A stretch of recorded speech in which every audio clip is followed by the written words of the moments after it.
டேய் முத்துக்குமரா, நீ அழுதா ஏன்டா எங்களுக்கெல்லாம் கண்ணு கலங்குது? முடியலடா சாமி டேய், முடியவே இல்லடா. அழுகாதடா தயவு செய்து. உன்னோட சின்சியாரிட்டி எங்களுக்கு புரியும்டா. உன்னோட கேம் பிளே நல்லா தான்டா இருக்கும். யாருக்கும் விட்டு கொடுக்கக்கூடாதுன்னு நினைக்கக்கூடிய ஒரு ஆள் தான்டா நீ.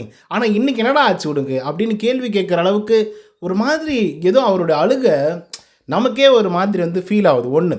ரெண்டாவது, இவர் அழுகிறத பார்த்து வீட்டுக்குள்ளே இருக்கக்கூடிய ஹவுஸ்மேட்ஸும் அழுகுறாங்க. சொல்லப்போனால் மஞ்சரி அழுகுறாங்க. விஜய் விஷாலுக்கு என்ன பேசுறதுனே வந்து தெரியல. ஒரு சமயத்தில் வந்து அவன் அழுகிறத பார்த்துட்டு போய் கட்டி பிடிக்கிறாரு. இந்த பக்கம் வந்து ஜாக்லின் ஒரு பக்கம் அழுகுறாங்க, பவித்ரா ஒரு பக்கம் அழுகுறாங்க. பவித்ரா அப்பா சாமி, உண்மையாக அந்த பொண்ணுக்கு ஒரு மாதிரி ஒரு அன்லக்கி பொண்ணும் அப்படிங்கிற மாதிரி வந்து தோணுது. ஏன்னா 4 தடவை பெஸ்ட்டு பர்ஃபார்மன்ஸ் யாருமே வாங்கினது கிடையாது. 4 தடவை பெஸ்ட்டு பர்ஃபார்மன்ஸ் வாங்கி பர்ஃபார்மராக தேர்ந்தெடுக்கப்பட்டு ஒவ்வொரு தடவையும் கேப்டன்சி டாஸ்கில் வந்து தோற்று போய் ஒரு தடவை கூட வெற்றி பெறவே இல்லைன்னு சொல்லி ஒவ்வொரு நாளும் அந்த பொண்ணு வந்து கஷ்டப்பட்டுட்டே இருக்குது.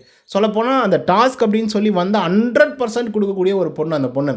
சரி, ஓகே, அதுக்கு வந்து நம்ம விட்டு கொடுத்துடலாம் அப்படின்னு சொல்லி முத்துக்குமரன் ஒரு விஷயத்த பண்ணுறாப்புல. அது வந்து ரொம்ப நெகட்டிவாக அவருக்கே போய் முடியுது, ஹவுஸ்மேட்ஸுக்கு போய் முடியுது.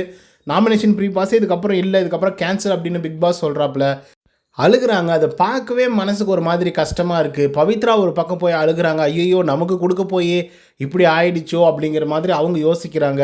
இல்லை டஃப் ஃபைட் வந்து கொடுத்துருக்கலாமோ அப்படின்னு சொல்லி யோசித்து அழுதுட்டுருக்காங்க. தீபக்கெல்லாம் சொல்கிறார், சார் பிக் பாஸ் சார் தயவுசெய்து கொடுத்துருங்க. ஏன்னா வந்து இப்போது ஃபீல் பண்ணிட்டாங்க, இது வந்து ஒரு ரொம்ப கடுமையான ஒரு விஷயம் அப்படின்றத அவங்க ஃபீல் பண்ணிட்டாங்க. ப்ளீஸ் திரும்பி இன்னொரு சான்ஸ் வந்து கொடுங்க அப்படின்னு சொல்லி தீபக் ஒரு பக்கம் வந்து கேட்டுட்ருக்காரு. நிறைய பேர் அழுதுட்டுருக்காங்க. ஆனால் எனக்கு என்னென்னா, சௌந்தர்யா இதை கூட வந்து நடிப்பு அப்படின்னு சொல்லிடுவாங்களோன்னு ஒரு பயம் வந்து இருக்குப்பா. எனக்கு அந்த ஒரு பயம் இருக்குது. ஏன்னா அப்படி சொல்லக்கூடிய ஆள் தான் அவங்க. இன்னொரு பக்கம் ராணவ அவர்களே கலாய்ச்சிட்ருக்கானுங்க. இவ்வளோ அழுகிட்டு இருக்கும்போது என்ன அப்படின்னா, டேய் நான் சிம்பத்தி ஓட்டு வாங்கிட்டு இருந்தேன், ஏன்னா அவன் அழுதுட்டு அந்த ஓட்டெல்லாம் நீங்கள் வாங்கிடுங்க போலேடா அப்படின்னு சொல்லி அவரை பிடிச்சி கலாய்ச்சிட்ருக்கானுங்க. அதில் ஒரு பக்கம் சிரிப்பாக இருந்தாலும் இவங்க அழுகிறத வந்து நம்மளால் ஏற்றுக்க முடியல.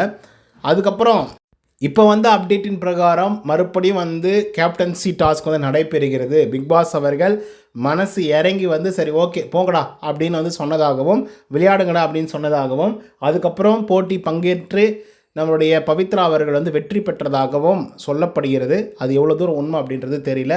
கண்டிப்பாக லைவ் அப்டேட்டில் வந்துச்சு அப்படின்னா அடுத்த வீடியோவில் நான் உங்களுக்கு வந்து அப்டேட் பண்ணுறேன். ஒருவேளை பவித்ரா அவர்கள் வெற்றி பெற்று கேப்டன் ஆகியிருந்தாங்க அப்படின்னா கண்டிப்பாக அவங்களுக்கு வந்து வாழ்த்துக்களை வந்து தெரிவிச்சாகணும். ஏன்னா இது 4வது வாரம் அவங்களுக்கு கேப்டன்சி டாஸ்கில் வந்து பங்கேற்கிறதுக்கு. அண்டு இந்த வாரம் 100% அவங்களுடைய எஃபர்ட்டை வந்து போட்டிருக்காங்க. ஸோ அவங்களுக்கு வந்து ஆப்வியஸாக அந்த கேப்டன்சி அப்படின்றது வந்து கண்டிப்பாக கிடைச்சாகணும் அப்படின்றது தான் நானும் நினைக்கிறேன். ஸோ பொறுத்திருந்து பார்ப்போம் என்ன விஷயங்கள் நடக்குது அப்படின்னு சொல்லி.